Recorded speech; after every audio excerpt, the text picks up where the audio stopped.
വഴി സംഭാവന സ്വീകരിക്കാൻ രാഷ്ട്രീയ പാർട്ടികൾക്ക് കഴിയില്ല. അടുത്ത സപ്ലൈകോയിലെ വാർത്തയാണ്. സപ്ലൈകോയിൽ അവശ്യ സാധനങ്ങളുടെ വില കൂട്ടി. സബ്സിഡി ഇനങ്ങൾക്കാണ് വില കൂട്ടിയത്. 13 ഇനം സബ്സിഡി സാധനങ്ങളാണ് സപ്ലൈകോയിലുള്ളത്. ഈ സബ്സിഡി സാധനങ്ങൾ കിട്ടാനില്ലാത്ത ഒരവസ്ഥ പോലും സപ്ലൈകോയിൽ ഉണ്ടായിരുന്നു. ഇപ്പോൾ സപ്ലൈകോയിലെ പ്രതിസന്ധി പരിഹരിക്കുന്നതിന് വേണ്ടിയാണ്. നേരത്തെ LDF ഇങ്ങനെ ഒരു നിർദ്ദേശം നൽകിയിരുന്നു. അങ്ങനെ ആ വില വർധന നിലവിൽ വന്നിരിക്കുകയാണ്. 13 സബ്സിഡി ഇനങ്ങൾക്കും വില കൂട്ടി.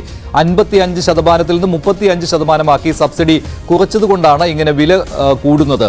പൊതുവിപണിയിൽ വില കൂടുമെന്നാണ് പ്രതിപക്ഷം ഇതേക്കുറിച്ച് പറഞ്ഞത്. അതേസമയം പൊതുവിപണിയേക്കാൾ വില കുറവായിരിക്കുമെന്ന് പറയുന്നുണ്ട് മന്ത്രി.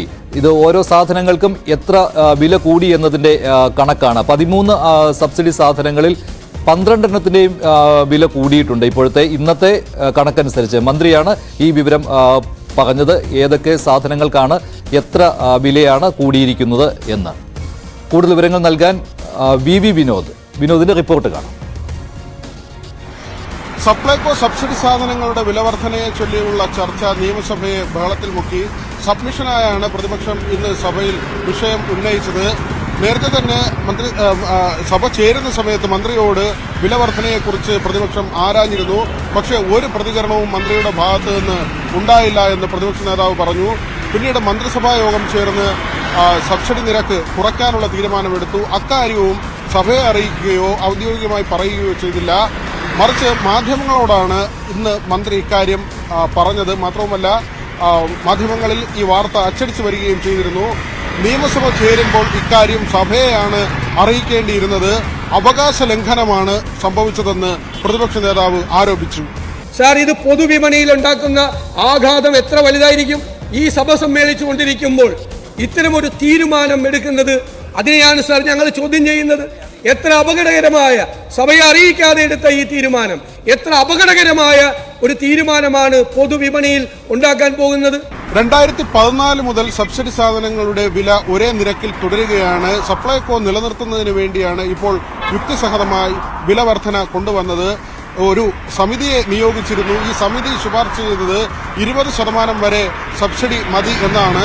എന്നാൽ 70% വരെ സബ്സിഡി ഉണ്ടായിരുന്നത് 35% വരെ ആക്കാമെന്ന നിർദ്ദേശമാണ് ഭക്ഷ്യവകുപ്പ് മുന്നോട്ട് വെച്ചത്.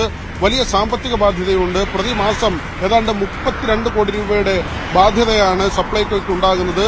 സ്ഥാപനം പിടിച്ചു നിൽക്കണമെങ്കിൽ ഈ ഒരു സബ്സിഡി നിരക്കിലെ കുറവ് അത് അനിവാര്യമാണെന്ന് മന്ത്രി GR അനിൽ വ്യക്തമാക്കി. ഈ സംവിധാനം സുസ്ഥിരവും ശാശ്വതവുമായി നിലനിർത്തുന്നതിന് സബ്സിഡി വിലകൾ ശാസ്ത്രീയമായും യുക്തിസഹമായും പരിഷ്കരിക്കേണ്ടത് അനിവാര്യമാണെന്ന് സർക്കാരിന് ബോധ്യപ്പെട്ടതിന്റെ അടിസ്ഥാനത്തിലാണ് സാർ ഈ തീരുമാനം കൈക്കൊണ്ടത്. മന്ത്രിയുടെ മറുപടിയിൽ പ്രതിപക്ഷം തൃപ്തരായില്ല. അവർ നടുത്തളത്തിലിറങ്ങി ബഹളമുണ്ടാക്കി. പ്ലക്കാർഡുകളും ബാനറുകളും ഉയർത്തി. സ്പീക്കർ തന്നെ റൂളിംഗ് നൽകേണ്ട സാഹചര്യമുണ്ടായി. സ്പീക്കറുടെ മുഖം മറച്ച് ബാനറുകൾ വെക്കുന്നത് ശരിയല്ല എന്ന് സ്പീക്കർ പറഞ്ഞു. Second submission. ഇത് ശരിയല്ല കേട്ടോ. ചെയറിന്റെ മുഖം മറക്കുന്നത് ശരിയല്ല. ഇത് ശരിയല്ല കേട്ടോ. ചെയറിന്റെ മുഖം മറക്കുന്ന രീതി ശരിയല്ല. മരുന്നിന്റെ ലഭ്യത വലിയ ഇത് ശരിയല്ല ചാണ്ടി, ഇത് ശരിയല്ല. റിപ്പോർട്ട് സമർപ്പണം. എന്നാൽ പ്രതിപക്ഷം ബഹളം തുടരുകയായിരുന്നു. ഒടുവിൽ പ്രതിപക്ഷ ബഹളത്തെ തുടർന്ന് സഭാ നടപടികൾ വെട്ടിച്ചുരുക്കി സഭ അനിശ്ചിതകാലത്തേക്ക് പിരിഞ്ഞു. വിനോദ്, ന്യൂസ് 18, തിരുവനന്തപുരം. നിയമസഭയിൽ ഇന്ന് മറ്റൊരു വിഷയത്തിലും ബഹളമുണ്ടായി. നേരത്തെ ആലപ്പുഴയിൽ യൂത്ത് കോൺഗ്രസിന്റെ പ്രവർത്തകരെ മുഖ്യമന്ത്രിയുടെ സുരക്ഷാ ഉദ്യോഗസ്ഥർ കൈകാര്യം ചെയ്തിരുന്നു. ഇതിനെയും രക്ഷാപ്രവർത്തനം എന്നായിരുന്നു മുഖ്യമന്ത്രി പറഞ്ഞത്. ഇക്കാര്യമാണ് നിയമസഭയിൽ ഉന്നയിക്കാൻ ഇന്ന് പ്രതിപക്ഷം ശ്രമിച്ചത്. പക്ഷേ ഇത് പഴയ വിഷയമാണ് എന്നാണ് സ്പീക്കർ നിലപാടെടുത്തത്. അതുമാത്രമല്ല, കോടതിയുടെ പരിഗണനയിലാണ് വിഷയം എന്നും